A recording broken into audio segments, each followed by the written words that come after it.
Hey everybody, this is Jeff from the Icebox Radio Theater coming on to let you know about a very special event that's coming up at the end of this month. It's the Icebox Radio Theater's annual fundraiser / TV special, TV in quotation marks, that's happening on Thursday, October 27th. It's Spookaboo 3, Thrice Thrice Baby, our annual event where we raise a few funds for the theater and give you some great entertainment, including radio drama, in the form of perhaps the greatest radio play ever written, Sorry Wrong Number by Lucille Fletcher, as well as the world premiere of the spooky season offering from us here at the IBRT, and that is going to be The Boiler Trap. First time you can listen to it right there during the show. And being video, of course, the Funny in a Small Town crew will offer up a riff, this time on the classic silent film, The Phantom of the Opera, starring Lon Chaney. And the whole mess is going to be held together by your good friends, the Winter Warlock and Sydney Thermidor.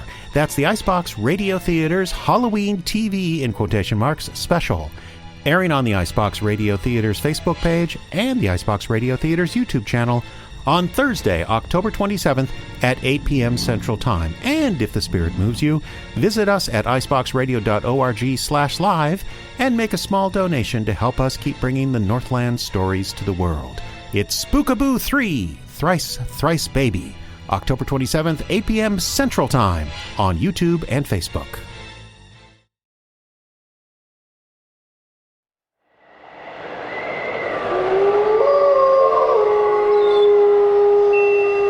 Frozen Frights.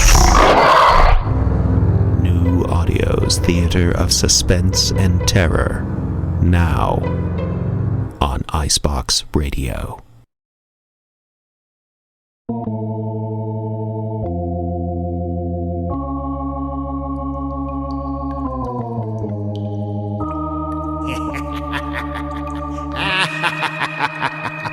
Oh, come in. Come in. Come in out of the storm into this lovely cave that's actually just as wet as it is outside. Well, never mind. I should introduce myself. I am the Winter Warlock, gamekeeper of this shore of Lake Windigo. You see, I have the games right over here. Here's Jenga and Monopoly and Sheriff of Nottingham. But no, we're not talking about that right now. Right now, we're talking about stories. You see, on quiet evenings like this, I love nothing better than to have guests in and tell them a tale when there's nothing to do, which is most of the time. I remember, for example, this one particular tale about weary travelers just like you. Only instead of the warm security of a dripping cave with mold on the walls, they made the mistake of finding a hotel. Meet Darcie and Cole, a young couple who left too late to avoid the weather, and now are faced with the difficult choice between soldiering on or finding a place in an unfamiliar county to spend the night. Oh, and by the way, to further complicate matters, someone left a baby in the back seat. Now, of course, they're parents, but new ones, kids only 2 months old. What would you do in that situation? Pouring down rain, car with a permanent check engine light, infant in the back seat. What would you do?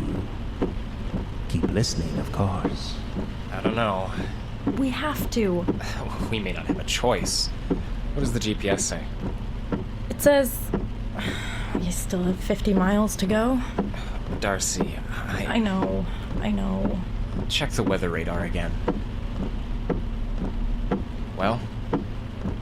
There's a purple and red splotch right over us. Well, I could have told you that. Why did I ever let you teach me how to use this phone? It's too much information. Okay, I'm sorry. It's okay. He senses the tension in the car. I know. Look, I know you wanted to be there tonight, but how about this? If we see a place like a motel, we'll get off and wait until morning. I guess. There, right there, by that gas station. The come right in, it says. Ugh, cheesy. And is that name a sex thing? I doubt it. The place looks like a nice elderly couple run it. That tracks. Doesn't look very new. Maybe we should keep going and... right, all right. Any port in a storm, right?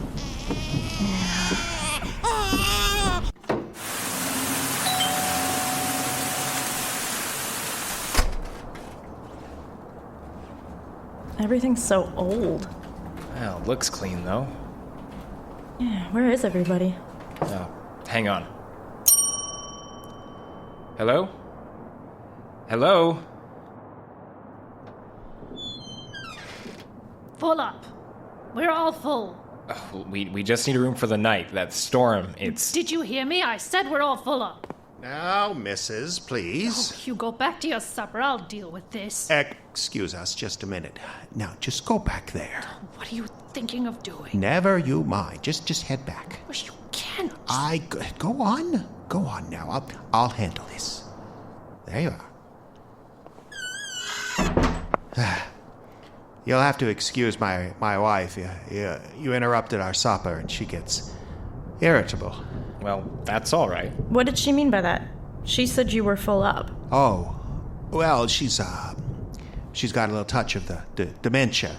The doctors just gave us the diagnosis. Oh, I'm sorry. Well, that's all right. She's not dangerous or anything. She just loses track of things sometimes. So do you have a room? Yes, of course. Well, one left. Oh, we just need it for the night. Is a suite okay? A suite? You mean adjoining rooms? No, a real suite. 2 rooms connected by a little hallway, bathroom between. Well, that's perfect. We can put Nikki in the other room. Do you think we should? Oh, do you have another party? Oh, well, I didn't see you down there. Hello, little fella. You brought the baby monitor, right? Of course, but do you think we should? Well, you never sleep when he's in the room with us. And if you don't sleep, neither do I. That sounds perfect. All righty then. I'll just need a signature there, and if you have a credit card, I'm hoping this blasted machine works in this storm. Right here. All right. And we're a big old-fashioned here. Still have the metal keys. Oh, that's all right. Now, don't lose that. That's the only one we have. No, we won't. And thanks. The ground floor, down to your right. First door on the left. We'll be here all night if you need us. Thank you.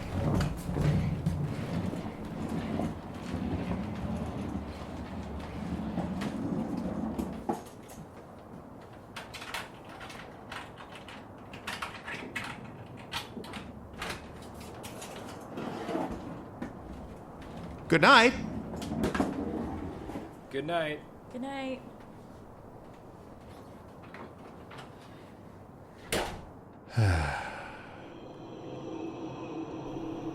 Did you warn them? No sense in that. Hasn't happened in 2 years. Everything in that room is normal. Oh, you should have warned them. A couple with a little baby like that especially. They should be warned.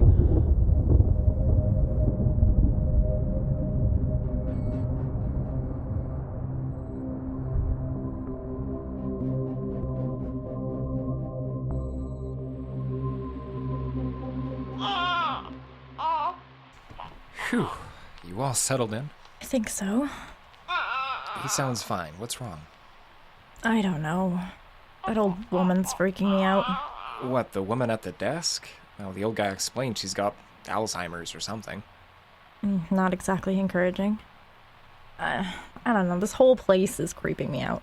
It's the best of a bad situation. The room is clean anyway. Yeah. And besides, the suite gives us our very own bedroom. And it gives us a chance to relax and unwind. What? Just with everything, I don't think I could. Oh. Rain check? Come on, don't be like that. I'm not. Thank you for understanding. Good night. Good night.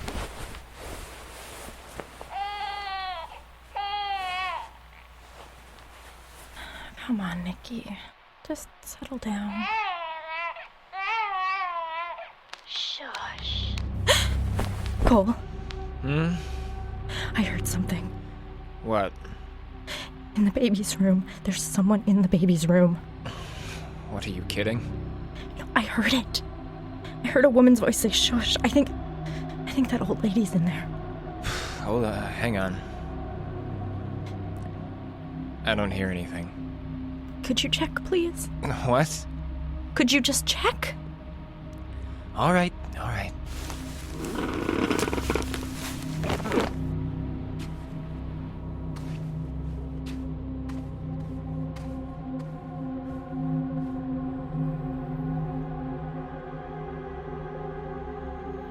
Hey there, buddy. Everything okay? Okay. It's time to sleep now, okay? Mom and I need to sleep badly. So how about you help us out, huh? I'll see you in the morning, pal.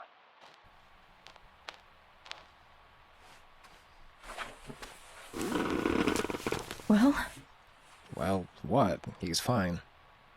Did you check the room? What do you mean check the room? It's like 10 feet square?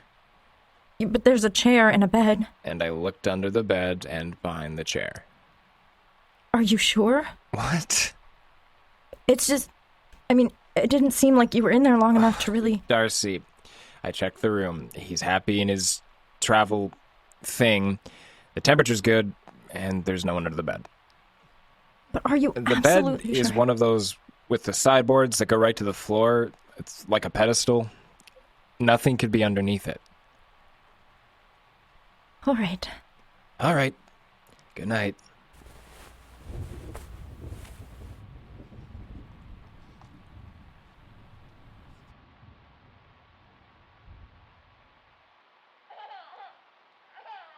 Shush.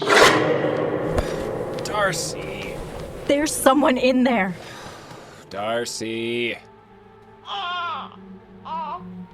Hey, little man. Hey there, you okay? Okay. It's okay. Mama's got you. Tell you what, let's just sit in this little chair for a while. You've got to be kidding me. That's right. You hungry? Darcie, come to bed. I'll be there in a minute. I'm just gonna sit with him for a little while. Fine.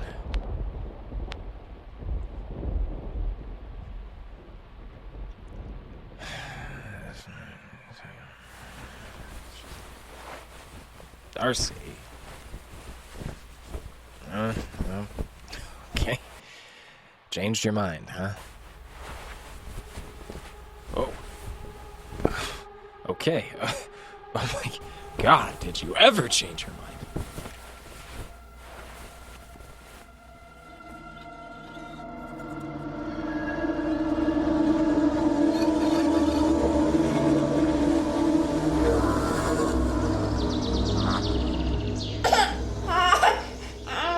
That feel better?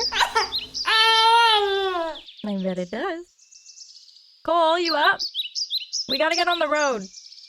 Sorry about last night. I curled up with Nikki on the bed here, and I guess I just dozed off. Cole? Daddy's sleeping in hard this morning. Let's go wake him up. Come on, big guy. You're getting so big.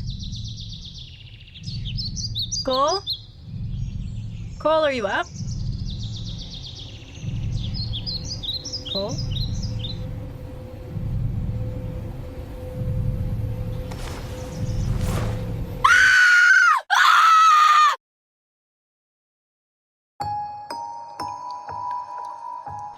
Darcie was not ready on that bright, clear morning for what she found in her bed. It was coal, or what was left of coal. The coroner later on said it was the strangest case he'd ever seen. A man, 24 years old, practically mummified. All the moisture in his body gone. The husk that was left was only 3 feet tall, his eyes black as night and wide open, and his mouth twisted into a rictus of terror.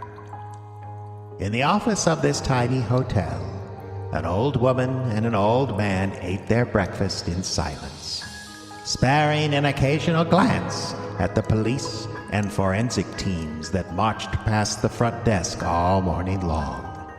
And when everyone else was gone and the lobby was quiet again, the old man locked the door to the cursed suite where it all happened. and started measuring in preparation of walling it up so that no one would ever know a door existed there. And while he worked, the old woman stood over his shoulder, a grim yet satisfied look on her face. Oh, there's so much couples therapy in the future for them. Well, that's our story for this week. Thank you so much for visiting me here in my cave on the shores of Lake Windigo.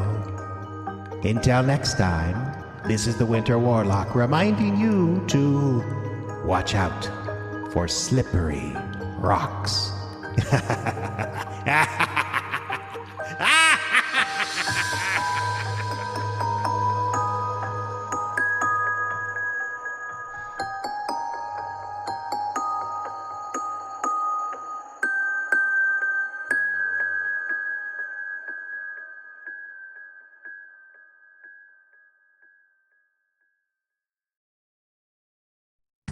The Frozen Frights Podcast has presented Shush, featuring the Winter Warlock, a podcast from the Icebox Radio Theater. Our cast this evening featured Caleb Silvers as Cole, Trelawney Erwin was Darcie, Aela Mackintosh played the old woman, and Jeffrey Adams was the old man and your host. Script written and directed by Jeffrey Adams, who also did post-production on this episode. This program from the Icebox Radio Theater is made possible in part by the voters of Minnesota through a grant from the Minnesota State Arts Board, thanks to a legislative appropriation from the Arts and Cultural Heritage Fund. For more information, visit iceboxradio.org.